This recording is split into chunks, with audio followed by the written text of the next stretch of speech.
"Out of the way, old man!" Teens laughed at a retired soldier on the boardwalk. Then 80 bikers rode up and gave him the respect he deserved. The ducks scattered, wings flapping in alarm. As the first whir of electric motors tore through the morning silence, 3 teenagers on electric scooters came screaming across the old bridge. "Out of the way, old man!" one of them shouted, his voice cracking with arrogant laughter. The scooters weaved around Samuel recklessly. One clipped his elbow. He stumbled, his cane slipping on the damp wood. His coffee cup teetered on the railing, then fell, tumbling end over end until it hit the river with a distant, sickening splash. Gripping the railing, knuckles white, Samuel fought to steady himself. His breath came in short, painful gasps. The teenagers' laughter echoed back across the bridge as they disappeared into the pearly fog, leaving him alone with the stinging shock. He stood there, feeling the full weight of his years and the cold spike of humiliation. His coffee was gone. The ducks had scattered completely, leaving only ripples on the water. The bridge creaked again, almost in sympathy. As Samuel stared at the empty space where his simple morning ritual had been ruined by thoughtless cruelty, the silence that returned was heavy, broken by a cold, building fury. Frank Delaney's weathered hands trembled against the wooden railing as he tried to calm his racing heart. His spilled coffee created dark patches on the aged planks beneath his feet, and his metal cane lay just out of reach. The teenager's laughter still echoed in his ears, fading into the morning mist. Then he heard it. A deep, distant rumble that seemed to rise from the earth itself. The sound grew stronger, vibrating through the wooden boards beneath his feet. Frank's military-trained senses instantly recognized the familiar pattern. Motorcycles, and not just one or two. The rumbling built into a thunderous roar that scattered the remaining ducks from the creek below. Frank's jaw tightened as he finally managed to bend down and retrieve his cane, his knees protesting the movement. The morning fog began to shift and swirl at both ends of the bridge, disturbed by an approaching presence he couldn't yet see. The first shapes emerged from the mist like ghostly apparitions, chrome gleaming despite the weak morning light, leather-clad riders sitting tall and proud on their machines. More followed, 2 by 2, until the rumbling became a physical force that shook the entire bridge. Motorcycles continued to appear from both directions, their riders moving with military precision as they took up positions. Frank counted them automatically. An old habit from his sergeant days. 10, 20, 40, 80 bikes in total, forming an impressive wall of chrome and steel at both ends of the bridge. The teenagers who had rushed past earlier now stood frozen on the far side, their electric scooters forgotten as they stared at the imposing sight. Other morning walkers stopped in their tracks, phones appearing in hands as they began to record the scene. All at once, the engines cut out. The sudden silence felt heavy, broken only by the gentle creak flowing beneath the bridge and the soft ticking of cooling engines. Frank stood straighter, his sergeant's bearing returning automatically in the presence of such a disciplined display. His cane steadied him as he watched a tall figure dismount from the lead motorcycle. The biker moved with purpose, his leather vest adorned with military patches that Frank's keen eyes quickly identified. Vietnam veteran insignias, combat medals, unit numbers he knew all too well. The man's gray beard was neatly trimmed, and his eyes held a familiar intensity as he removed his helmet. A flicker of recognition crossed Frank's face, though he couldn't quite place it. The biker approached with measured steps, his boots making the wooden planks creak. He stopped at perfect parade rest distance, and then, with practiced precision, raised his hand in a crisp salute. "Sergeant," the biker's voice carried across the bridge, clear and strong. "You don't remember me, but I remember you. You saved my life in '68. Frank's spine straightened automatically. Muscle memory from thousands of salutes rendered over his years of service taking over. His cane steady at his side, he returned the salute with perfect form, his weathered face showing a glimpse of the young sergeant he'd once been. The sound of boots on wood filled the air as, one by one, all 80 bikers dismounted. In perfect unison, they lined up along both sides of the bridge and raised their hands in salute. The morning sun broke through the fog at that moment, glinting off chrome and metals, casting long shadows across the wooden planks. The onlookers stood in stunned silence, phones recording the unexpected display of respect. The teenagers who had mocked Frank earlier shrank back, their faces red with shame as they witnessed the power of true respect. The morning sun caught the chrome of 80 motorcycles, creating a dazzling display on the wooden bridge. People emerged from their cars and nearby shops, drawn by the thunderous rumble that had shaken the valley. Smartphones rose into the air like periscopes, recording every moment of this unexpected scene. Frank Delaney stood tall now, his military bearing returning as naturally as breathing. The lead biker, a tall man with silver threading through his beard, kept his hand raised in a crisp salute. Behind him, 79 leather-clad riders maintained their own salutes, creating a sight that brought tears to several onlookers' eyes. "Iron Eagles MC," someone whispered in the crowd. "They're all veterans." The 3 teens who had mocked Frank moments ago hung back near the bridge railing, their electric scooters forgotten at their feet. Tyler, their ringleader, had gone pale, his earlier bravado replaced by visible shame as he watched the scene unfold. "That's Sergeant Frank Delaney," the lead biker announced, his voice carrying across the hushed gathering. "82nd Airborne. He pulled 4 of us out of a hot zone in '68. Never asked for recognition, never wanted it. He turned to address the growing crowd, but he deserves it." The bikers revved their engines in unison, the sound echoing off the water below like rolling thunder. Children covered their ears but grinned widely, some mimicking the salutes they saw around them. Parents lifted their little ones for a better view, explaining in hushed tones about respect and service. Local shop owners stepped out onto the bridge, offering coffee and breakfast pastries to the bikers. Mrs. Chen from the corner market rushed forward with a fresh cup of coffee for Frank, replacing the one he'd lost. The community's response was immediate and heartfelt, transforming a moment of cruelty into one of extraordinary kindness. As the morning wore on, news vans began appearing at both ends of the bridge. Reporters with microphones pushed forward, eager for interviews. Frank answered their questions with short, polite responses, his voice steady but his eyes distant, as if seeing something far beyond the crowd. By afternoon, the video had hit every major social media platform. Number Bridge of Honor started trending nationally.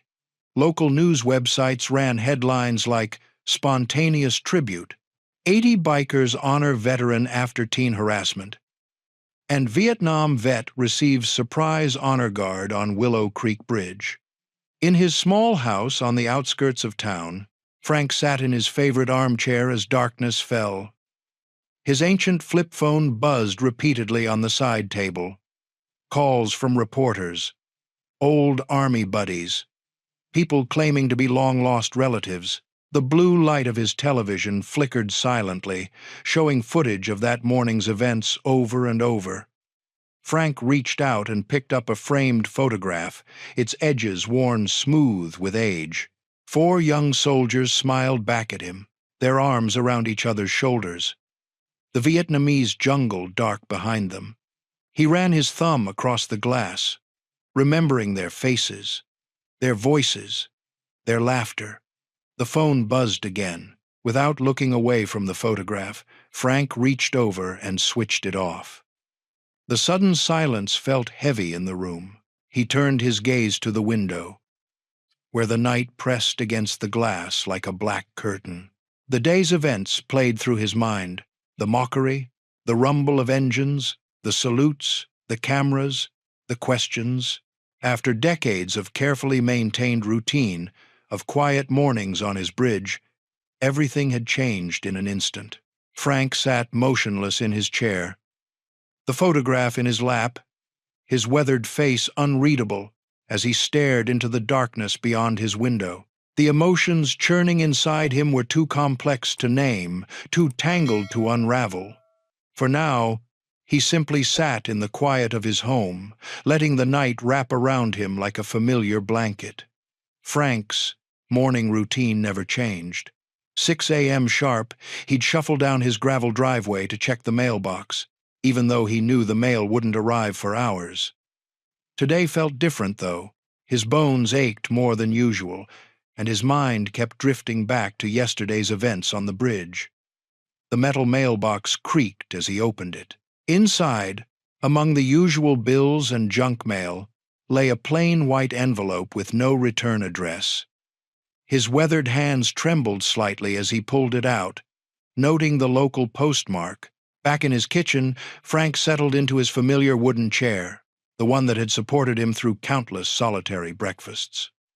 Morning light filtered through dusty windows as he carefully opened the envelope. A photograph slipped out first. Himself in uniform, much younger, standing proud in his dress blues. The sight of it made his throat tighten. The accompanying note was brief, written in neat handwriting he hadn't seen in 2 decades. "I saw you on the bridge. We need to talk." Frank's coffee went cold as he sat there, staring at those 8 words. His chest felt heavy, like the weight of all those silent years had suddenly crashed down on him. He picked up the photo again, remembering the day it was taken. Lydia had been there, just 13, beaming with pride at her father in uniform. Before everything fell apart, the hours crawled by. Frank paced his living room, straightened pictures that didn't need straightening, and wiped already clean surfaces. The afternoon sun cast long shadows through his windows when a car engine caught his attention. He heard it stop outside, followed by the sound of footsteps on gravel. His heart hammered against his ribs as he approached the front door. Through the window, he could make out a woman standing on his porch. Her hair had more gray than he remembered, but she stood with the same straight-backed determination she'd inherited from him. Frank's hand rested on the doorknob. 20 years of silence, stretched between them like a chasm. The letter she'd sent lay on his coffee table, a bridge across that gap. If he dared to cross it. The knock, when it came, was gentle but firm. Frank drew in a deep breath and opened the door. She looked so much like her mother now. The same gentle lines around her eyes, the same worried crease between her brows. She clutched the viral video printout in one hand, her knuckles white with tension. "Hi, Dad," she said softly. "It's Lydia." The kitchen clock ticked loudly in the silence. Frank's weathered hands wrapped around his coffee mug, more for something to hold than to drink. Across the worn oak table, Lydia sat stiffly in the same chair she'd used as a teenager, though it felt like a lifetime ago. Sunlight filtered through the dusty windows, casting long shadows across the linoleum floor. The house smelled exactly as she remembered. Coffee grounds and old wood, with a hint of soap. "The video has over 2 million views now," Lydia said, breaking the heavy silence. Her voice was controlled, practiced. "Emma, your granddaughter, she's the one who showed it to me." Frank's jaw tightened. He stared into his coffee as if it held answers. "Didn't want all that attention. Just my morning walk, same as always. Same bridge, same time, every day." Lydia's fingers drummed against her own untouched mug. "Some things never change." The bitter edge in her voice made Frank look up. 20 years had carved deep lines around Lydia's eyes, but he could still see the hurt little girl who'd watched him retreat into silence after her mother's death. "I wrote to you," she said. Her voice cracked slightly. "Every month for the first 5 years. Birthday cards for Emma, Christmas updates. Did you even open them?" Frank's shoulders sagged. In the corner of the kitchen, a drawer sat locked, filled with unopened envelopes, each one a weight he couldn't bear to lift. "Wasn't ready," he managed. "Ready?" Lydia's laugh was sharp. "I was 19 when Mom died. I needed my father. But you just disappeared into yourself. The lights were on, but nobody was home." "The war," Frank started. "This isn't about the war, Dad." Lydia's hands trembled as she reached for her purse. "This is about you choosing your ghosts over your family. Those soldiers you lost. They became more real to you than I was." Frank wanted to protest, to explain how the weight of survival had crushed something vital inside him, how every morning on that bridge was both penance and prayer. But the words stayed locked behind his teeth, just as they always had. Lydia stood, her chair scraping against the floor. "I shouldn't have come. I thought maybe after seeing that video." She shook her head. "But you're still hiding in your fortress of silence." She pulled something from her purse.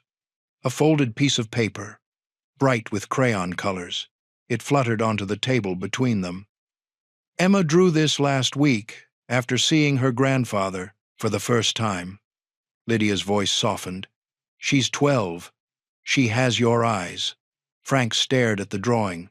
A wooden bridge stretched across a blue crayon river.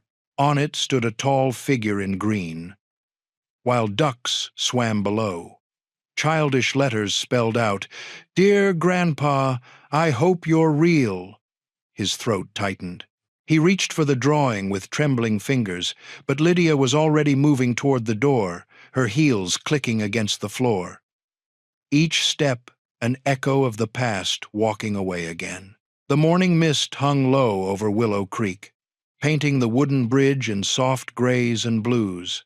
Frank's cane tapped against the weathered planks as he made his way across, each step measured and deliberate. The events of yesterday still weighed heavy on his mind.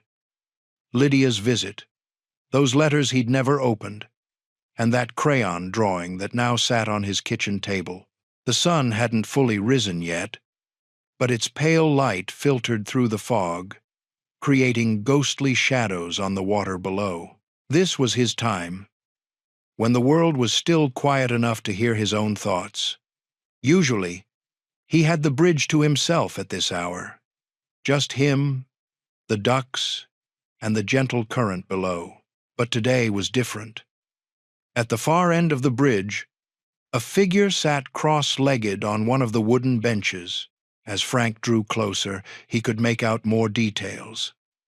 A teenage girl, maybe 15 or 16, bent over a sketchbook. Her dark hair fell forward, obscuring her face as her pencil moved across the page with quick, sure strokes. Frank's steps slowed.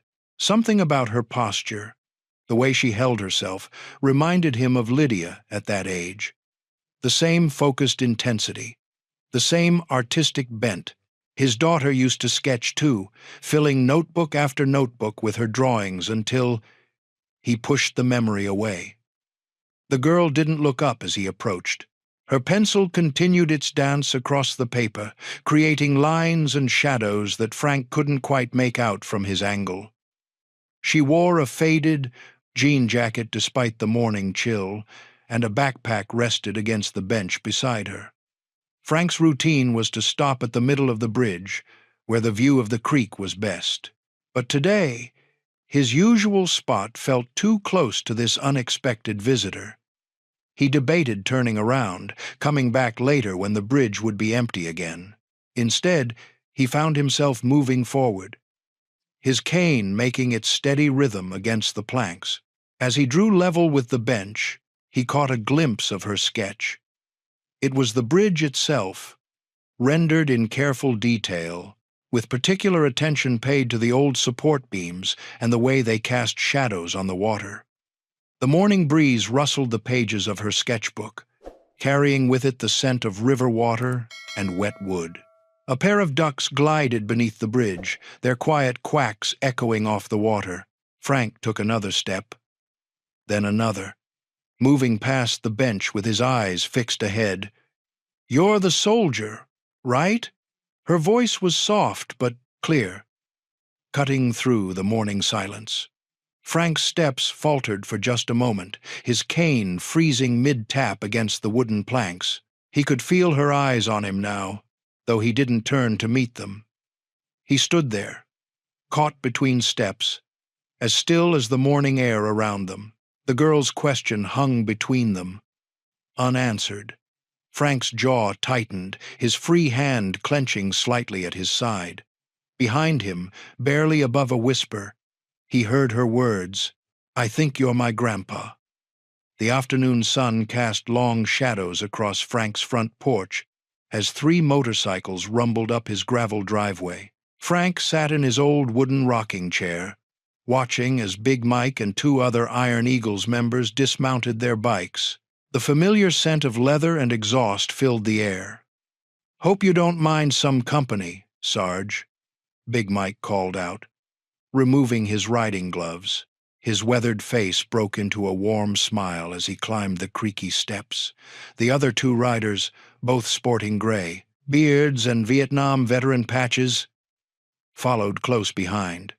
Frank nodded slightly, gesturing to the empty chairs on the porch. "Coffee's fresh," he said, his voice gruff but welcoming. Big Mike settled into a chair while one of his companions disappeared inside, returning moments later with steaming mugs for everyone. The wooden porch boards groaned beneath their collective weight as the men got comfortable.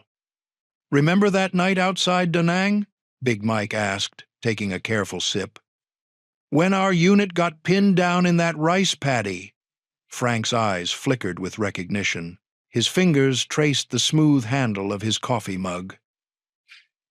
"3rd Battalion," he said softly. "Lost some good men that night, but saved more," Big Mike added, leaning forward. "Including me. You carried Jones and me through that firefight when both of us were hit. Never did properly thank you for that." The other riders nodded solemnly. One of them, wearing a faded denim vest covered in military patches, spoke up. "Big Mike's told us that story 100 times. Says you were the steadiest sergeant he ever served under." A hint of a smile tugged at Frank's mouth. "Just did what needed doing," he replied, but his posture straightened slightly at the memory. They sat in comfortable silence for a moment, listening to birds calling from the old oak tree in the yard. The afternoon light turned golden, warming the worn wooden boards beneath their feet. "You know," Big Mike said, setting his empty mug down, "the whole town's talking about what happened on that bridge. Got people thinking about how we treat our veterans." He paused, watching Frank's reaction carefully. "Those kids who gave you trouble? They've been asking around about you. Want to make things right." Frank's expression remained neutral, but his hands tightened slightly around his coffee mug. "The Iron Eagles," Big Mike continued. "We're planning something special for Veterans Day. Full honor ride across that bridge. All 80 bikes, flags flying." He gestured toward the road. "We want you to be there, Frank, front and center." The other riders murmured in agreement, but Frank's face had gone still. His weathered fingers found their way to his cane, propped against the chair, and gripped it tightly. "Got the whole thing planned out?" Big Mike went on, his voice gentle but eager. "Town's behind it. Mayor's even talking about some kind of ceremony. It's time people remembered, Frank. Time they showed some respect." The grip on Frank's cane tightened until his knuckles turned white, but he said nothing, his eyes fixed on some distant point beyond the yard, beyond the present moment, perhaps seeing ghosts of memories only he could witness. Big Mike watched his old sergeant carefully, understanding the weight of silence. The other riders exchanged glances but remained quiet, respecting the unspoken struggle playing across Frank's features. The sun dipped lower, casting longer shadows across the porch. while Frank sat, motionless, his grip never loosening on the cane. The morning mist clung to the wooden planks as Frank made his way across the bridge, each step accompanied by the familiar creak of weathered boards. His morning ritual hadn't changed: thermos of coffee in one hand, bag of breadcrumbs in the other, but something felt different today. Maybe it was because he knew she would be there. Sure enough, the girl sat cross-legged in the same spot as yesterday, her sketchbook balanced on her knees. This time, she looked up as his footsteps approached. A gentle smile crossed her face, warm and welcoming, without a trace of pity or mockery. "Good morning," she said, setting her pencil down. "I'm Emma. Emma Clark." Frank's grip tightened on his cane. Clark, his daughter's married name. He'd seen it on the envelopes she used to send before he stopped opening them. "Mind if I feed the ducks with you?" Emma asked, already reaching for the paper bag in his hand. Her movement was careful, deliberate, like someone approaching a skittish animal. Frank found himself letting her take a handful of breadcrumbs. Together, they watched as the ducks below paddled closer, eager for their breakfast. "You're good at drawing," Frank said, nodding toward her sketchbook. The page showed a detailed study of the bridge's wooden railings, every knot and grain captured with careful attention. "Mom says I get it from Grandma Jean." Emma glanced at him sideways. "Your wife." Frank's throat tightened. Jean had been an artist too, always with a pencil in hand, sketching landscapes and portraits until the cancer took her strength away. "She taught me to notice details," Frank said quietly. "The way shadows fall, how light changes things." Emma nodded, tossing another handful of crumbs to the ducks. "That's why I came here, you know, to notice things about you, to understand." She reached into her backpack and pulled out a worn leather notebook, its edges soft with age. "Mom kept all the letters she wanted to send you. Every birthday, Christmas, graduation. She wrote them all down but never mailed them. Said she was afraid they'd come back unopened, like the others."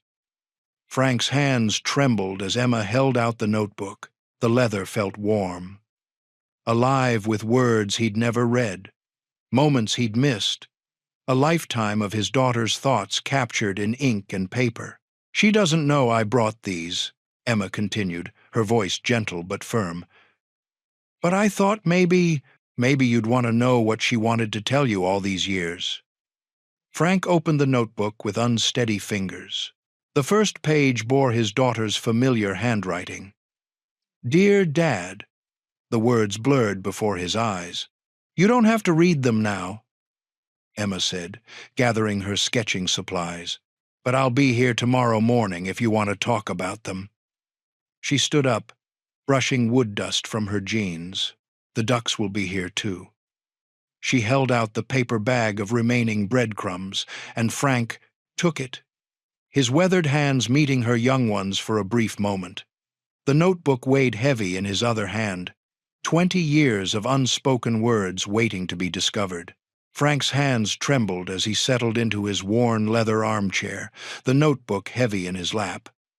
Afternoon sunlight filtered through dusty window panes, casting long shadows across his living room floor. The house felt too quiet, too empty, just as it had for years. He opened the first page carefully, as if handling something fragile and precious. Lydia's familiar handwriting filled each line, the blue ink slightly faded but still clear. "Dear Dad, Emma asked about you today. She's 7 now and wants to know why her grandfather never visits." Frank's throat tightened. He turned to the next letter, dated 3 years later. "Dad, I drove past your house yesterday. The lights were on, and I almost stopped. I wanted to knock on your door, to try one more time, but I couldn't make myself do it. The wall between us feels too high now." Letter after letter revealed pieces of Lydia's life he'd missed. Her divorce Emma's first day of school, holidays spent wondering if this would be the year he'd reach out. Some pages bore water stains, tears, he realized with a start. His daughter's tears. "Sometimes I'm so angry at you," one letter read. "Other times, I just miss you. Remember when I was little and you'd let me stand on your boots while we danced around the kitchen? Mom would laugh and say we were going to scuff up the floor." Frank's hands shook harder. He remembered those moments. Maria at the stove, pretending to scold them while hiding her smile. How had he let it all slip away after she died? "Emma drew a picture of you today," another letter said. "She's never even met you, but she made you tall and strong, wearing your army uniform. I told her about how brave you were, about the medals you earned. I want her to know that part of you, even if she never knows the rest." The afternoon light faded as Frank read on. Each letter was like a punch to the gut, showing him years of missed opportunities, of his daughter reaching out while he remained locked in his grief and pride. Near the bottom of the stack, he found a letter dated just last year. "Dad, I saw your picture in the paper today. They were honoring local veterans. You look older, but your eyes are the same. I wonder if you're still as stubborn as ever. Emma's almost 15 now. She has Mom's smile and your determination.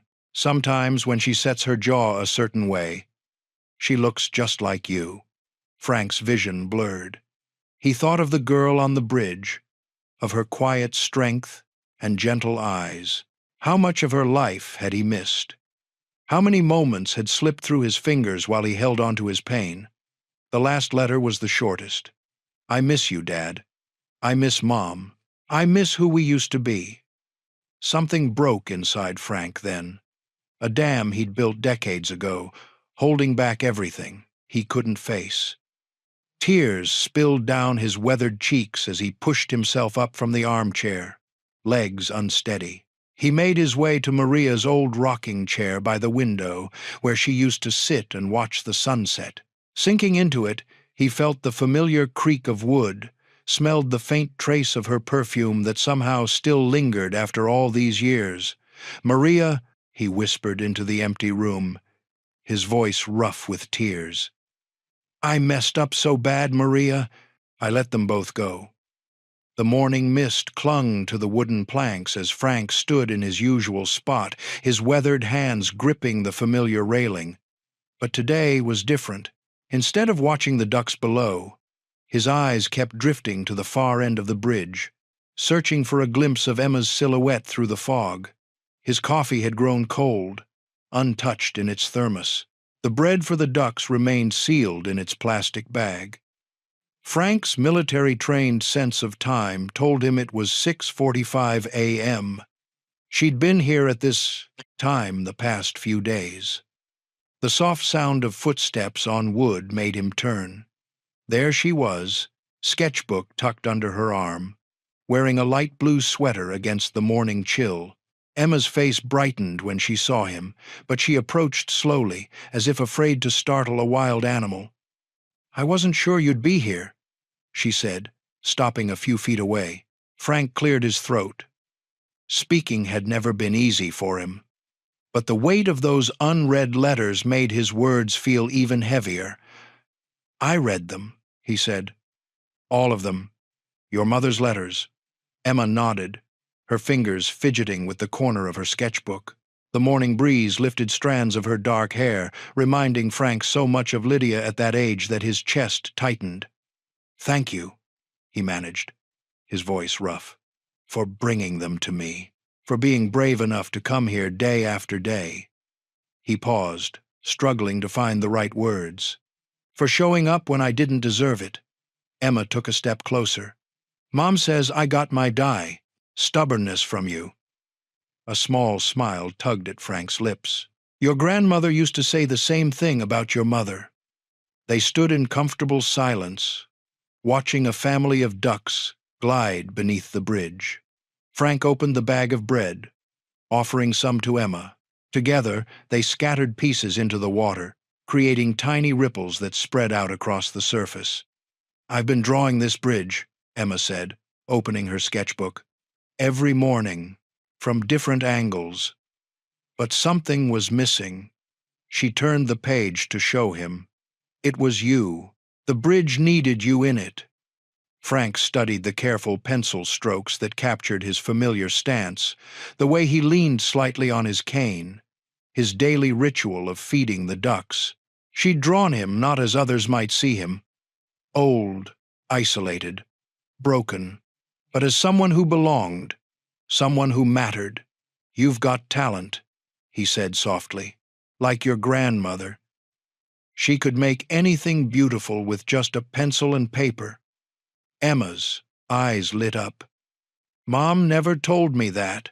What else was she like?"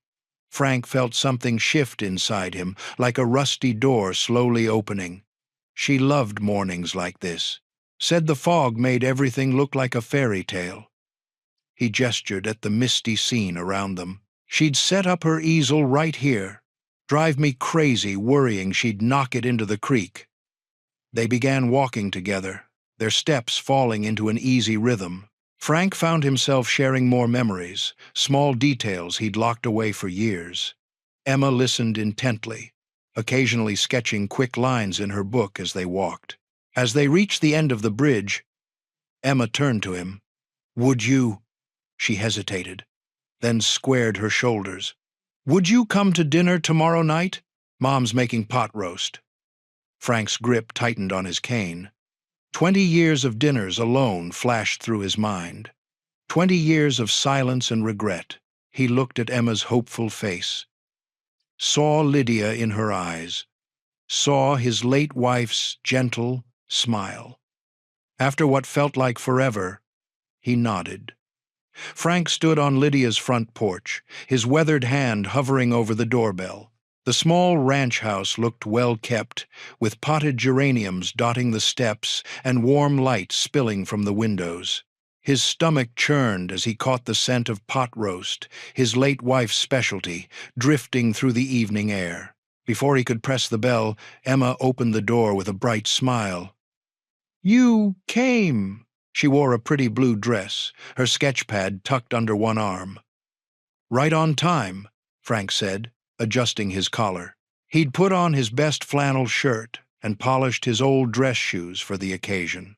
The living room was cozy, filled with family photos Frank had never seen. He paused at one, showing Emma as a toddler, her gap-toothed grin reminding him so much of Lydia at that age. "Dinner's ready," Lydia called from the kitchen, her voice tight with tension. She emerged wearing an apron, her hands clasped together. "We can eat in the dining room." The table was set perfectly, 3 places, nice china, even a centerpiece of fresh flowers. Frank recognized the plates. They'd belonged to Lydia's mother. His chest tightened at the sight. They sat in awkward silence as Lydia served the pot roast, potatoes, and green beans. The scrape of utensils against plates seemed deafening in the quiet room. "This is good," Frank said softly, breaking the silence. "Tastes just like—" He stopped himself, but Lydia finished the thought. "Like Mom's recipe." She pushed a potato around her plate. "I found her old cookbook in the attic years ago." Emma glanced between them, then brightened. "I finished my bridge sketch today, Grandpa. Want to see it?" Frank nodded gratefully at the interruption. Emma retrieved her sketchbook, showing him detailed drawings of the wooden bridge at different times of day. Her talent was obvious in every careful line.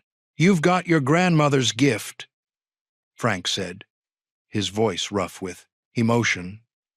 "She used to paint landscapes, you know." "I didn't know that," Emma said, looking at her mother. Lydia's fork clattered against her plate. "There's a lot we don't know about each other," she said quietly. 20 years is a long time." The words hung heavy in the air. Frank set down his napkin, studying his daughter's face, seeing both the little girl he'd known and the stranger she'd become. "I'm sorry, Lydia," he said finally. for not being there, for letting the silence go on so long. Lydia's eyes glistened. "I wrote you so many letters." "I know," Emma showed me. Frank's hands trembled slightly. I was afraid to read them before, afraid to face what I'd done." Emma quietly excused herself, leaving them alone at the table. The clock ticked loudly on the wall as father and daughter sat in weighted silence. When dinner was finished, Frank stood slowly, reaching for his cane. "I should go. Thank you for having me." He moved toward the door, but Lydia's voice stopped him. "Dad?" He turned. She stepped forward hesitantly, then wrapped her arms around him in a quick, stiff hug.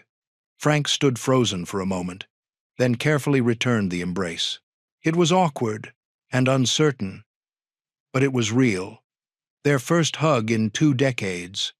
As they separated, both seemed surprised to find tears in their eyes.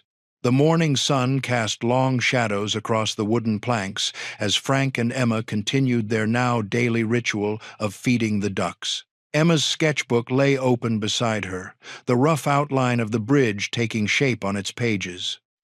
Frank tossed breadcrumbs with practiced precision, his movements more relaxed than they'd been in weeks. The sound of shuffling feet made them both look up. 3 teenage boys stood awkwardly at the bridge's entrance, their electric scooters propped against a nearby tree. Frank recognized them immediately. The same ones who had knocked into him that day. His jaw tightened, but he kept his expression neutral. Excuse me, sir?" The tallest boy stepped forward, his eyes fixed on his sneakers. "We've been trying to find you." Emma glanced at her grandfather, noting how his hand gripped his cane a little tighter. The morning breeze rustled through the trees, filling the uncomfortable silence. "I'm Tyler," the tall boy continued, his voice cracking slightly. "And this is Jake and Marcus." The other 2 boys nodded, looking equally uncomfortable. We're the ones who—" "I remember," Frank said quietly, his voice neither angry nor welcoming. Tyler swallowed hard. "We saw all the stuff online about you being a sergeant and saving that biker's life and everything." He shifted his weight from one foot to the other. "What we did, it wasn't cool. Like, really not cool." "Yeah," Jake chimed in, finally looking up. "My grandpa was in Vietnam too. When he saw the video, he wouldn't talk to me for 3 days." Marcus stepped forward, holding up his phone. "We heard about the Veterans Day thing they're planning here at the bridge. Everyone's talking about it at school." Emma watched her grandfather's face carefully. The morning light caught the subtle softening around his eyes, though his posture remained rigid. "We want to help," Tyler said firmly, standing straighter now. "Whatever you need. Paint, clean up, put up decorations, anything. We want to make it right." Frank studied the boys for a long moment. Emma could almost see the thoughts turning in his mind, remembering perhaps his own teenage years, or the young men he'd served with so long ago. "My mom says sometimes the best way to say sorry is through actions." "Not words," Marcus added quietly. The ducks below quacked impatiently, waiting for more breadcrumbs. Frank tossed a few more pieces, watching them splash and dive. Finally, he turned back to the boys. "The handrails," he said, his voice gruff but not unkind. "They need painting. Red, white, and blue." He gestured with his cane. "Start at both ends. Work toward the middle. Proper prep work first. Can't just slap paint on old wood." The teens' faces lit up with relief and purpose. Tyler nodded eagerly. "Yes, sir. We can get the supplies today. My dad has sanders in his garage, and we can get the paint from my uncle's hardware store," Jake added quickly. "He'll give us a good deal." Frank gave them a single, firm nod. "Start tomorrow. Early, 7 a.m. The boys exchanged glances, clearly not thrilled about the early hour. but nodded vigorously. "We'll be here, sir," Tyler promised. Emma watched as the teens grabbed their scooters, discussing plans and supply lists as they headed off. When they disappeared around the bend, she saw the smallest hint of a smile touch her grandfather's lips. Big Mike's garage buzzed with activity as 24 iron eagles huddled around a makeshift planning table. The afternoon sun filtered through dusty windows, casting long shadows across motorcycle parts and well-worn tools. Maps and schedules littered the wooden table, held down by coffee mugs and half-empty water bottles. "All right, brothers." Big Mike's deep voice carried over the murmur of conversation. He stood at the head of the table, his leather vest creaking as he leaned forward. "Veterans Day is coming up fast, and we need to make this perfect for Frank." The bikers nodded in agreement. Some took notes on scraps of paper. Others stroked their gray beards thoughtfully. A younger member raised his hand. "What's the timeline looking like, Big?" Big Mike unrolled a large piece of paper, revealing a detailed schedule. "We start at 0900 hours sharp. Mayor speaks first, then the high school band plays. At 1000, we do the flag ceremony." He pointed to different sections of the bridge drawn on the map. "Color guard here, speakers here, and Frank." He tapped the center of the bridge. "Frank leads the final crossing at noon." "Speaking of Frank," another rider chimed in, "has anyone told him about the speech yet?" The garage grew quiet. Big Mike cleared his throat. "I was hoping to bring that up with him today. Figure he should say a few words, being the guest of honor and all." One of the older riders, Joe, shook his head. "You know, Frank, Mike, man barely speaks 3 words unless he has to." "True," Big Mike admitted. "But this is different. This is about respect, about showing these young folks what service really means." He pulled out a draft of the program, carefully typed and organized. "I've got him scheduled for 10 minutes, right after the mayor." The afternoon wore on as they hammered out details. Where each bike would park, how to handle the media, what to do if it rained. The Iron Eagles took their planning as seriously as any military operation. Around 4 o'clock, Frank's familiar figure appeared in the doorway. The planning session hushed as he made his way inside, leaning slightly on his cane. His presence commanded attention without him saying a word. "Frank!" Big Mike's face lit up. "Just the man we wanted to see. Come take a look at what we've got planned." Frank approached the table slowly, his eyes scanning the papers spread out before him. Big Mike explained each element with enthusiasm, pointing out the careful coordination and timing. Frank nodded occasionally, his expression unreadable. Then his gaze fell on the program draft. He picked it up, reading silently. His weathered fingers traced over his own name listed as a speaker. The garage grew still. Everyone watched as Frank reached into his pocket, pulled out a pen, and carefully crossed his name off the speaker's list. He set the pen down with a soft click. "Frank," Big Mike started, his voice gentle, "people want to hear from you. Your words would mean a lot." Frank shook his head once, decisively. His eyes met Big Mike's, and in them was a mixture of gratitude and determination. Without speaking, he turned and walked toward the door, his cane tapping quietly against the concrete floor. Big Mike watched him go, then picked up the program. He studied Frank's neat line through his own name, understanding in his eyes. "Well," he said to the quiet garage, "I guess that's settled. Let's work on Plan B." The other riders nodded, knowing better than to argue. Some things didn't need words to be understood perfectly clear. Emma stood in Frank's living room, holding a neatly pressed uniform wrapped in clear plastic. Afternoon sunlight streamed through the windows, catching dust motes that danced in the air. Her hands trembled slightly as she held out the garment. "You should wear this on the bridge," she said softly. Frank sat in his worn leather armchair, his weathered hands resting on his knees. He stared at the uniform as if seeing a ghost. The brass buttons gleamed, and the sergeant's stripes stood crisp against the olive fabric. "Where did you find that?" His voice was barely above a whisper. "Mom kept it. All these years." Emma carefully laid the uniform across the coffee table. She had it cleaned and preserved, just in case. Frank leaned forward, running his fingers over the familiar material. Memories flooded back. The weight of responsibility, the brotherhood of soldiers, the pride of service. His hand lingered on the name tape. Delaney. "I haven't touched this in 20 years, he said, clearing his throat. "Packed it away after your grandmother's funeral." Emma sat on the ottoman beside him, her sketchbook clutched to her chest. "Mom said you used to wear it for special occasions.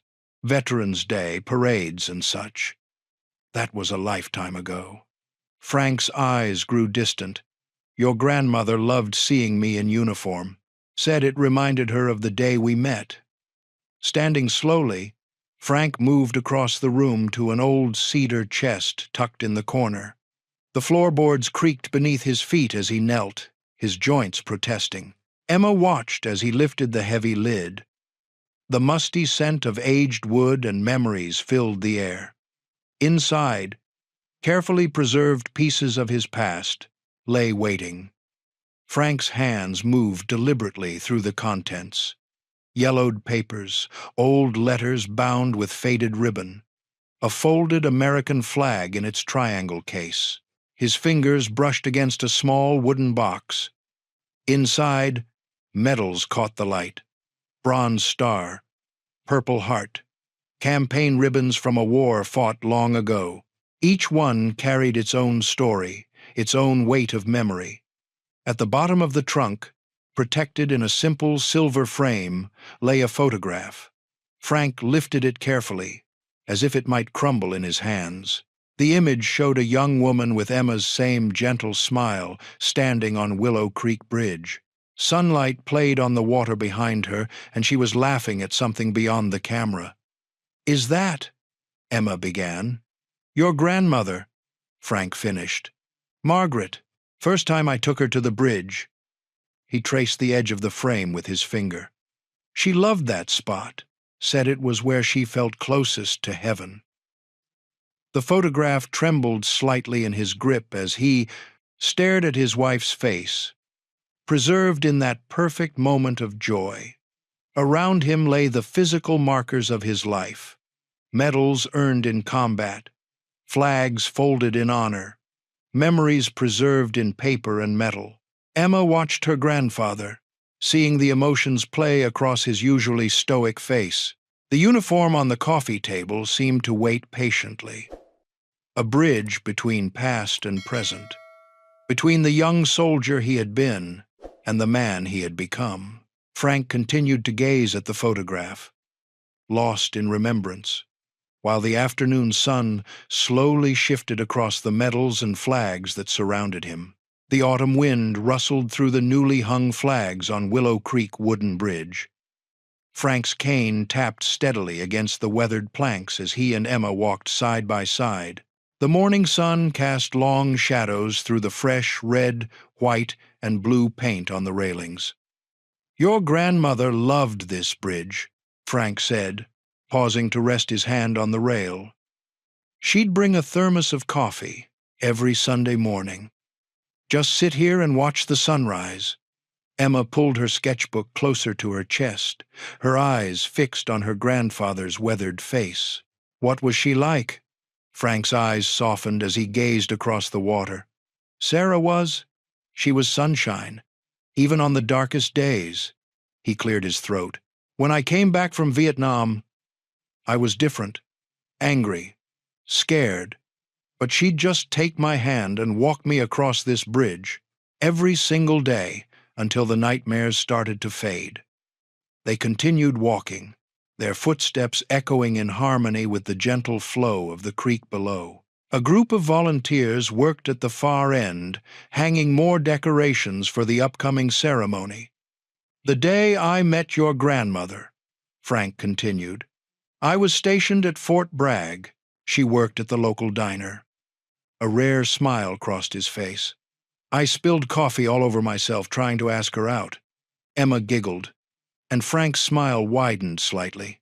"In combat," he said, his voice growing quieter, "I made promises to my men, promised to get them home. Some promises I couldn't keep." His hand tightened on his cane. "When your mom was young, I made promises to her too, to be there, to be better. Those promises," he shook his head, "I let the war follow me home." They stopped in the middle of the bridge. Emma opened her sketchbook, showing Frank a drawing of the bridge with morning sunlight streaming through its beams. "After Sarah passed," Frank continued, "I couldn't face your mother's grief. It was too much like my own. So I shut down, shut her out." He touched the drawing gently. Another promise broken. The water rippled below them as a family of ducks swam past. Frank reached into his pocket and pulled out some breadcrumbs, a habit he'd maintained for decades. "Your grandmother used to say that bridges aren't just for crossing rivers," he said, scattering the crumbs. "They're for connecting hearts." Emma watched the ducks dive for the bread, then looked up at her. "Grandfather. Is that why you come here every morning?" Frank nodded slowly. "This bridge. It's the last place I felt close to her. To who I was before the war changed everything." He turned to face his granddaughter. "I've spent 20 years walking this bridge alone, trying to find my way back." Emma closed her sketchbook and slipped her small hand into Frank's rough, calloused one. "You're not done building bridges, Grandpa." The evening air hung heavy with anticipation as Frank sat at his kitchen table, a notepad before him. Yellow light from the old desk lamp cast long shadows across the weathered wood surface. He'd been staring at the blank page for hours, trying to find the right words for tomorrow's ceremony. His trembling hand gripped the pen tighter. The clock on the wall ticked steadily. 9:45 p.m.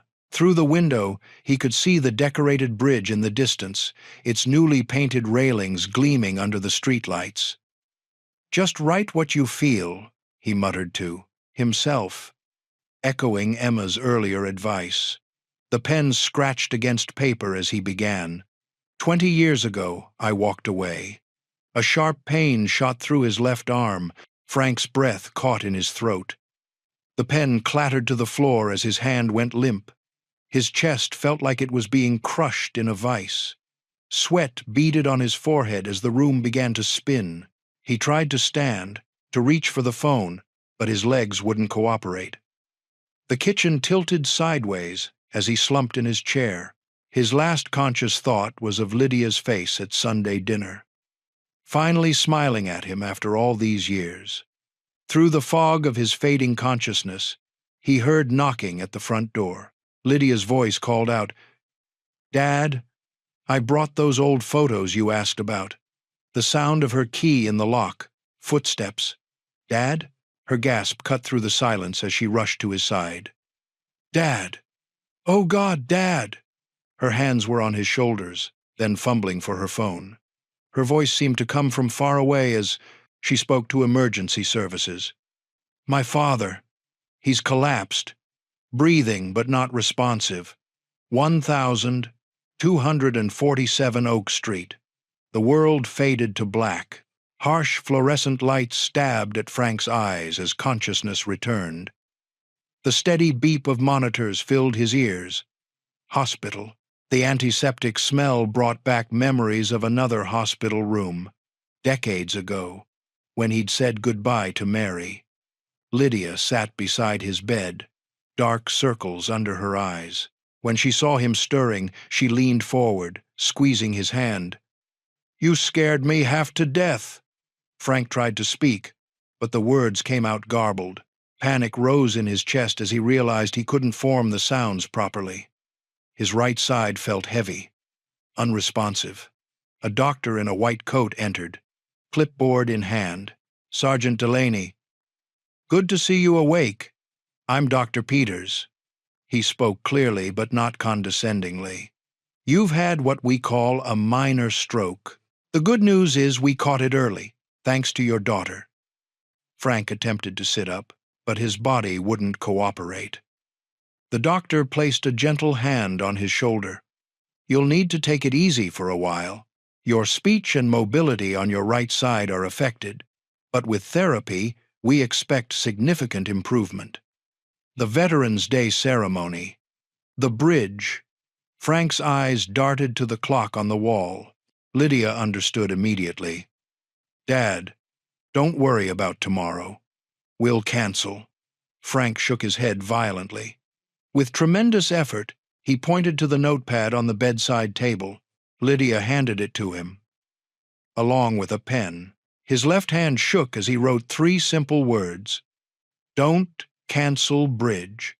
A crisp November breeze rustled the red, white, and blue banners decorating the Willow Creek wooden bridge. Hundreds of townspeople gathered, their breath visible in the chilly morning air. Children sat on parents' shoulders, waving small American flags. Elderly veterans stood proud in pressed uniforms, medals gleaming in the early sunlight. The wooden planks, freshly painted by the reformed teenagers, shone with pride. Their careful work had transformed the bridge into a patriotic tribute, with careful strokes of red, white, and blue along the rails. Hand-drawn signs and photos of local veterans lined the walkway, creating a gallery of service and sacrifice. Emma stood near the podium, clutching her sketchbook close. Her mother Lydia kept glancing toward the road, hoping against hope. The empty chair beside the podium, decorated with ribbons and a small American flag, stood as a stark reminder of Frank's absence. Mayor Ruth Donnelly approached the microphone, her usual confident stride somewhat hesitant. She adjusted her glasses and looked out over the crowd. The sea of faces stared back, all sharing the same unspoken question. "Good morning, everyone." Mayor Donnelly began, her voice carrying across the hushed gathering. "Welcome to this special Veterans Day ceremony. Today, we gather not just to honor all who served, but to recognize one particular hero who has walked this bridge every morning for the past 30 years. She paused, gathering herself. "As many of you know, Sergeant Frank Delaney suffered a health setback last night. He's unable to be with us today, but his spirit," whispers rippled through the crowd. Some people wiped away tears. The teenagers who had painted the bridge hung their heads, their chance at redemption seemingly slipping away. Big Mike, standing with a group of Iron Eagles at the far end of the bridge, removed his bandana and twisted it in his massive hands. "Frank Delaney's story," the mayor continued, "is more than just a viral video. It's about honor, dedication, and the quiet dignity of those who serve. This bridge has been his morning sanctuary, his place of remembrance. The morning sun caught the brass buttons on empty uniforms lined up along the bridge's railing, a display the teens had arranged the night before. Each uniform represented a local veteran, with Frank's freshly pressed one in the center, medals pinned precisely in place. Emma's eyes welled up as she looked at her grandfather's uniform. Lydia squeezed her daughter's shoulder, both of them feeling the weight of Frank's absence. The girl who had helped bridge 3 generations of silence now stood witness to an honor her grandfather couldn't see. Mayor Donnelly cleared her throat. "While Sergeant Delaney couldn't be here today, we will proceed with the dedication of..." She reached for the microphone to adjust it, and that's when they heard it. First, just a whisper of sound, like distant thunder. Then, growing stronger, a familiar rumble echoing through the valley. The thunder of motorcycles grew louder, echoing off the storefronts of Main Street. People turned away from the empty chair on the bridge, their eyes drawn to the source of the growing rumble. Children pointed excitedly. tugging on their parents' sleeves. Through the morning mist, the Iron Eagles appeared. 80 bikes rolled forward in perfect formation, their chrome gleaming in the early sunlight. Big Mike led the pack, his massive bike adorned with American flags that snapped in the wind. The riders wore their leather vests proudly, each one decorated with military patches and service medals. The crowd parted like water, creating a path down Main Street. Store owners stepped out onto sidewalks. Workers pressed against windows. Phones rose in the air to capture the moment. "Look!" someone shouted. "The sidecar!" Attached to Big Mike's motorcycle was a military green sidecar, polished to a shine. In it sat Frank Delaney, wrapped in his old service coat, shoulders straight despite his recent stroke. His silver hair was combed neat, his weathered face set with quiet dignity. Though his body had been weakened, his eyes held the same strength they'd carried through decades of service. Emma spotted him first from her place near the bridge. "Grandpa!" she called out, waving with both hands. Lydia stood beside her, tears streaming down her face as she watched her father approach. The formation slowed as it neared the bridge. The riders moved with practiced precision, their engines purring in perfect harmony. Each bike bore an American flag, creating a rippling sea of red, white, and blue that flowed through the street. The teenagers who had once mocked Frank now stood at attention near the bridge's entrance, their faces showing nothing but respect. They'd spent days preparing for this moment, and the freshly painted railings gleamed with patriotic colors behind them. Big Mike guided his bike with careful expertise, the sidecar gliding smooth as silk. Frank sat unwavering, his right hand resting on his knee. Ready. Though his voice had been weakened by the stroke, his presence spoke volumes. He was a soldier coming home, carried by the honor of his brothers in arms. The crowd fell silent as the motorcycles approached the bridge. Only the low rumble of engines and the fluttering of flags could be heard. Veterans in the audience began to straighten, their hands moving slowly to their brows in salute. The morning sun broke through the clouds just then, casting long shadows across Main Street and making the chrome of the motorcycles flash like signal mirrors. The light caught Frank's service medals, still pinned precisely to his coat after all these years, and made them shine like beacons. Big Mike slowed his bike to a crawl as they reached the bridge's entrance. In the sidecar, Frank's eyes swept across the gathered crowd, taking in the flags, the painted rails, the faces of strangers and family alike. His expression remained composed, but those who looked closely could see the slight tremor in his chin, the moisture gathering in his eyes. The formation split perfectly, creating an honor guard of motorcycles on either side of the bridge. Big Mike guided his bike through the center, the sidecar carrying Frank between the rows of his fellow veterans. Each bike's engine quieted to a respectful purr as Frank passed. There, in that moment, Frank Delaney was no longer just an old man who walked the bridge each morning. He was every soldier who had ever served, every veteran who had come home, every hero who had stood tall when duty called. And as the sidecar carried him onto the bridge he had crossed so many times before, he sat upright and proud, a living testament to service and sacrifice. The morning sun caught the chrome of Big Mike's motorcycle as it came to a gentle stop at the bridge's entrance. The crowd parted like a curtain, creating a path down the center. Emma rushed forward, her heart pounding with a mix of worry and pride as she approached the sidecar where her grandfather sat wrapped in his military jacket. Frank's face was pale but determined, his jaw set in that familiar stubborn line she'd come to know over the past weeks. His hands gripped the edge of the sidecar, trembling slightly. Whether from weakness or emotion, she couldn't tell. "I've got you, Grandpa," Emma said softly, reaching for his arm. Her mother Lydia appeared on his other side, hesitating for just a moment before sliding her arm under his. "Dad, are you sure about this?" Lydia whispered, her voice thick with concern. Frank nodded once, sharp and certain. Together, they helped him rise from the sidecar. His legs shook, but he refused to let it show on his face. The stroke had taken his steady stride, but not his dignity. Emma could feel the muscles in his arm tense as he fought to stay upright. The wooden planks creaked beneath their slow progress. Every step was a battle, but Frank kept moving forward. Emma matched his pace perfectly, remembering all their morning walks together.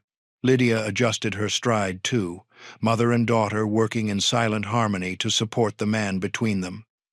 Around them, the crowd stood absolutely still. No phones raised to record, no whispers, just respectful silence, broken only by the gentle lap of water under the bridge and the quiet purr of idling motorcycles.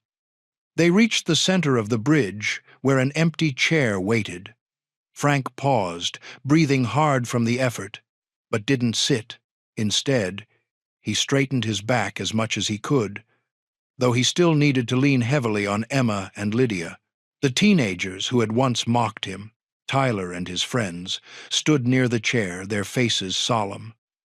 They wore clean-pressed shirts now, instead of their usual ragged t-shirts. Tyler stepped forward first, his hands trembling slightly as he raised them into a crisp salute. The other boys followed suit, their movements awkward but sincere. They held the salute, eyes forward, faces flushed with emotion. Behind them, leather creaked as the Iron Eagles dismounted their bikes. In perfect unison, they formed a line and raised their hands in salute. Big Mike's voice carried across the bridge. "Iron Eagles! Present arms!" The sound of boots shuffling echoed as 80 bikers stood at attention. Many wore their own service medals, glinting in the morning light. Some had tears in their eyes, but their salutes never wavered. The townspeople, without prompting or planning, began to follow suit. Business owners who'd known Frank for decades, children who'd seen him feeding ducks, parents who'd watched the viral video with their families. One by one, they raised their hands in respect. Emma felt her grandfather's arm tighten around her shoulders. She glanced up to see a single tear rolling down his weathered cheek, though his expression remained as stoic as ever. His voice might be weak from the stroke, but his presence filled the bridge with undeniable strength. Lydia's hand found her father's and squeezed gently. For the first time in 20 years, she looked at him not with anger or regret, but with pure pride. The morning sun caught the moisture in her eyes as she helped hold him steady in this moment of honor. The bridge stood silent. Hundreds of hands raised in salute, a tribute not just to a soldier, but to a father, a grandfather, and a man who had finally found his way home. Frank's hands shook as he pulled a wrinkled piece of paper from his coat pocket. The cold November wind rustled the flags hanging from the bridge's railings, and the morning sun cast long shadows across the wooden planks. He looked at Emma, his granddaughter, and pressed the paper into her hands. Emma unfolded it carefully, smoothing out the creases. The crowd fell silent, their collective breath held in anticipation. Even the ducks below seemed to pause their morning swim, as if sensing the weight of the moment. "My grandfather wrote this last night," Emma said, her voice carrying across the bridge. She glanced at Frank, who nodded encouragingly, his eyes bright with unshed tears. "To the people of Willow Creek," she began reading, her voice trembling slightly. "I've walked this bridge every morning for 20 years. Rain or shine, summer or winter. Some thought I was just a creature of habit. Others assumed I was feeding ducks. Truth is, I was looking for something I lost long ago." Emma paused, swallowing hard. Lydia stepped closer to her father, placing a gentle hand on his shoulder. "When I returned from Vietnam," Emma continued, "I couldn't sleep, couldn't find peace. But this bridge, This simple wooden bridge became my sanctuary. Every morning, as the sun rose, I'd stand here and remember the men who never made it home, the ones who gave everything so we could live in peace. The Iron Eagles shifted on their bikes, several removing their helmets in respect. Big Mike wiped his eyes with the back of his leather-clad hand. I thought I was alone in my memories. Then last week, something changed. A group of teenagers taught me about disrespect. Emma's voice wavered as she looked at the now ashamed teens. But more importantly, 80 bikers taught me about honor. My daughter taught me about forgiveness. And my granddaughter, she paused, meeting Frank's gaze. He squeezed her hand. My granddaughter taught me that it's never too late to rebuild what's broken. She showed me that the past doesn't have to define our future. The wind picked up, sending leaves dancing across the bridge.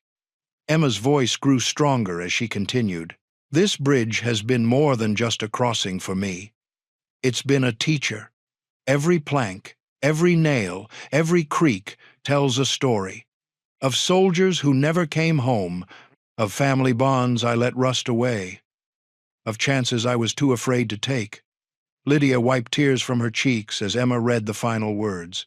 Today, standing here with my family, my brothers in arms, and this incredible community, I finally understand something important. A bridge isn't made of wood. It's made of people willing to meet halfway. The silence that followed was profound, broken only by the gentle flow of water beneath the bridge and the occasional sniffle from the crowd.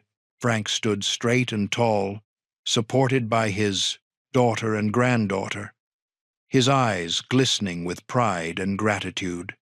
Mayor Ruth Donnelly stepped forward, her silver hair catching the morning light, a velvet cloth draped over something mounted to the bridge's central beam.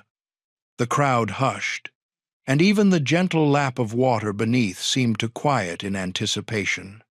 Today, she began, her voice carrying across the wooden planks, we don't just rename a bridge, we honor a legacy. She turned to Frank, who sat in his wheelchair, Emma's hand resting on his shoulder. Sergeant Delaney, you showed us that true strength isn't in standing alone, but in building connections. The mayor's fingers found the edge of the velvet cloth. With careful dignity, she pulled it away, revealing a bronze plaque that gleamed in the autumn sun. The gathered crowd leaned forward, reading the words etched in elegant letters. The Delaney Honor Bridge, in gratitude for those who served and still serve. Frank stared at the plaque, his weathered hands gripping the armrests of his wheelchair. The letters of his name, Delaney, caught the light, and for a moment he saw his whole life reflected in that bronze surface. The young soldier he'd been, the husband who'd walked this bridge with his wife, the father who'd lost his way, and now the grandfather who'd found his way back. Lydia stepped forward, kneeling beside his wheelchair. Dad, she whispered, would you like to touch it? Frank nodded, his motion slight but determined. Emma moved to one side while Lydia took the other, and together they helped him stand.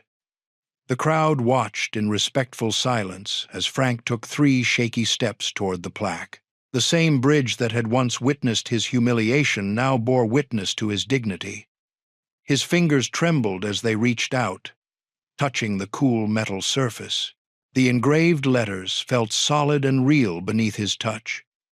A permanent reminder that some things were worth preserving, worth fighting for, worth crossing bridges to reach. The bikers stood at attention, their leather vests adorned with patches that told their own stories of service and sacrifice. The teenagers who had once mocked him now stood tall, their faces showing understanding beyond their years. Big Mike watched from nearby, a proud smile beneath his gray beard. As Frank's palm rested flat against the plaque, something shifted in his expression. The hard lines around his mouth softened. The shadow that had lived behind his eyes for so long began to lift. And then, like sunshine breaking through clouds after a long storm, a smile spread across his face. Not the guarded half-smile he sometimes gave, but a real smile that reached his eyes and erased years from his face. It was more than acceptance, more than pride. It was peace, the kind that comes when all the pieces finally fall into place, when the bridges we've built prove strong enough to carry us home. The morning sun cast long shadows across Frank's weathered porch as he settled into his favorite rocking chair. Emma and Lydia sat on either side of him, sharing a peaceful moment after yesterday's emotional ceremony. The wooden steps creaked beneath their feet as they gazed out at Willow Creek, its waters dancing with golden light.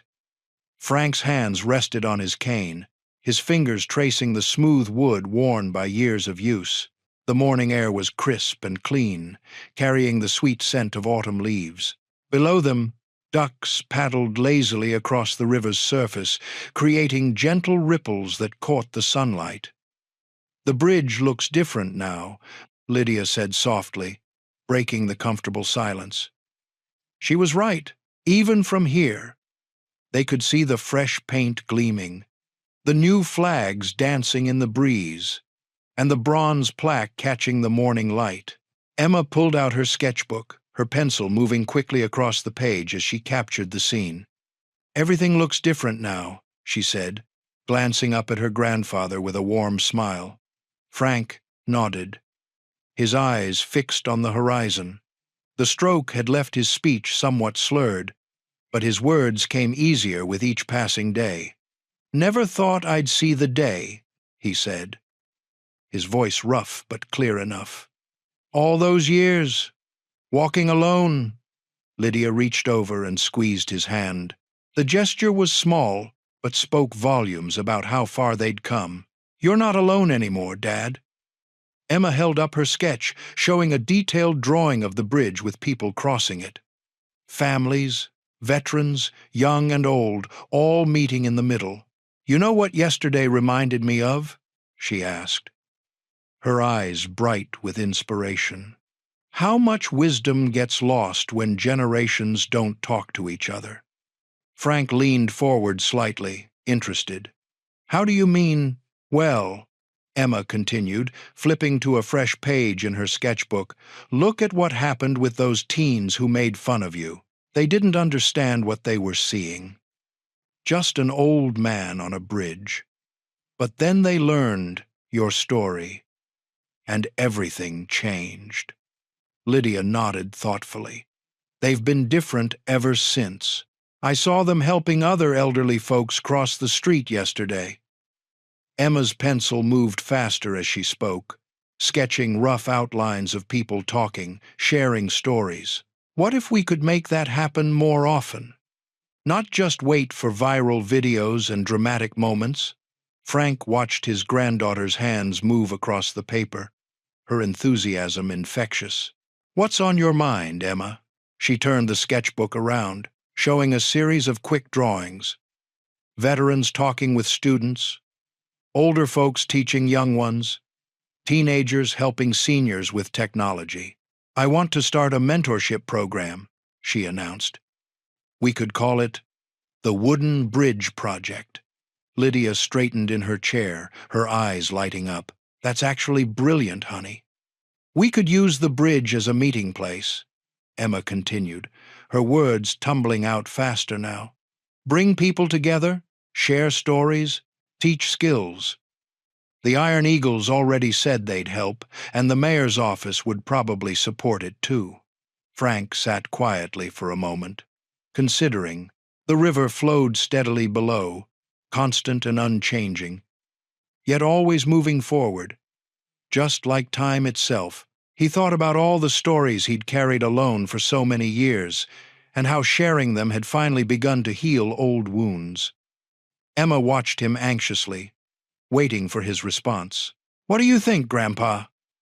Frank's weathered face broke into a small but definite smile. "Do it," he said simply. The autumn breeze rustled through the trees as Emma sat cross-legged on her grandfather's living room floor, carefully sorting through decades of memories. Around her, cardboard boxes held treasures from Frank's life. Dog-eared photographs, wrinkled letters, and faded military documents. "Look at this one, Grandpa." Emma held up a black-and-white photograph. In it, a young Frank stood proud in his uniform, arm wrapped around his, bride on their wedding day. The wooden bridge stretched behind them, newly built and gleaming in the sunlight. Frank leaned forward in his armchair, adjusting his reading glasses. "Your grandmother insisted we take our wedding photos there," he said softly. "Said it was the prettiest spot in town." Emma placed the photo in a leather-bound album she'd bought, specially for the project. Each page was acid-free, designed to preserve memories for generations to come. She'd labeled everything meticulously, writing dates and names in her neat handwriting. Lydia bustled in from the kitchen with fresh coffee. "The town council loved my proposal," she announced, setting down the mugs. "They're allocating funds for monthly veterans' breakfasts at the community center." She'd thrown herself into advocacy work since the bridge ceremony, attending every council meeting with detailed plans for supporting local veterans. "That's wonderful, Mom!" Emma beamed, carefully sliding another photograph into place. This one showed Frank with his army unit, young faces serious beneath their helmets. "Speaking of the council," Lydia continued, "they want to interview you both for the Historical Society archives. They're documenting the whole bridge story." Frank nodded slowly, watching Emma work. The girl had spent weeks gathering everything she could find about his service, his life, the bridge that had become a symbol of healing for their family. She treated each item like a precious artifact, handling letters and photos with gentle reverence. "You know," Emma said, holding up a stack of her mother's unmailed letters, "these really should be part of the collection too. They're just as much of the story as everything else." Lydia's eyes grew misty. "I never thought anyone would want to read those old things." "They're important," Emma insisted. "They show how bridges get broken and how they get fixed." Frank pushed himself up from his chair, moving with careful steps to his old desk in the corner. The stroke had left him slower, but his determination remained unchanged. He pulled open the bottom drawer and removed a sealed envelope, yellowed with age. Making his way back, he held it out to Emma. "For when I'm gone," he said simply. The morning mist clung to the wooden planks like a soft blanket. Emma Clark walked slowly across the Delaney Honor Bridge, her sneakers making gentle tapping sounds against the weathered boards. Her grandfather's morning ritual had become her own now. Feeding the ducks, watching the sunrise, finding peace in the quiet moments. She reached into her canvas bag and pulled out a paper bag filled with breadcrumbs. The familiar weight felt right in her hands as she scattered them over the railing. Below, ducks gathered quickly, their excited quacks echoing off the water. "Good morning, guys," she said softly, smiling at the gathering birds. The morning air was crisp, carrying the sweet scent of fall leaves and river water. Emma paused at the center of the bridge, right where the brass plaque caught the first rays of sunlight.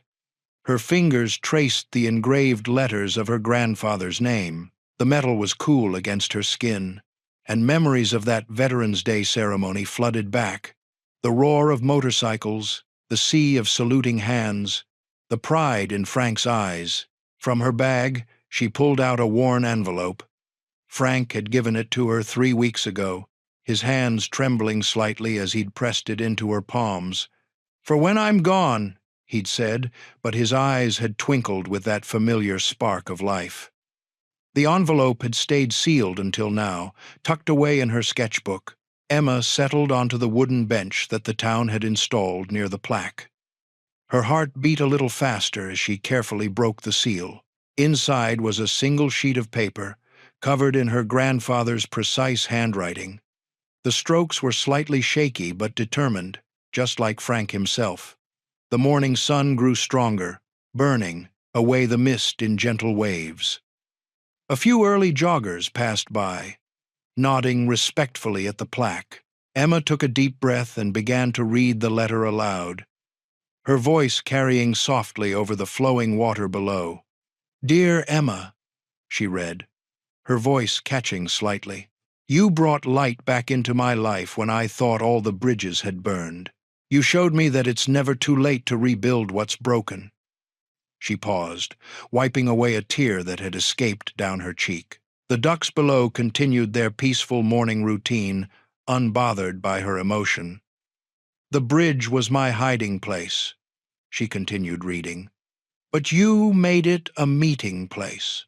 You turned my morning march into a morning welcome. You helped me understand that some bridges break, others bend, but the ones built with love, they stand forever."